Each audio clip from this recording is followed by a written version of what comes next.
Ida B. Wells. Ida B. Wells was born a slave on July 16, 1862, in Holly Springs, Mississippi. Her father was a carpenter and her mother was a cook. Shortly after Ida was born, President Lincoln issued the Emancipation Proclamation, which ended slavery in the United States. It wasn't until the end of the Civil War that Ida and her family were set free. Her parents died when she was just 16 years old. Ida began working as a teacher to help take care of her brothers and sisters. One day, while riding a train to Nashville, she was forced to move from first class to the train car for African Americans.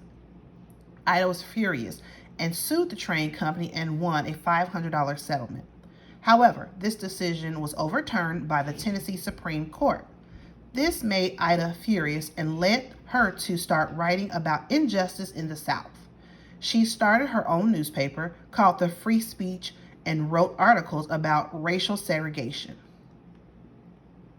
She became a famous African American journalist and activist who led an anti-lynching campaign in the United States in the 1890s. Ida helped to found several groups striving for African American rights and was one of the only two women to help start the National Association for the Advancement of Colored People, the NAACP.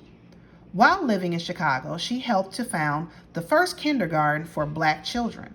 Ida also fought for women's suffrage, focusing on the rights of black women. There was tension in the women's suffrage movement between black and white women for the right to vote.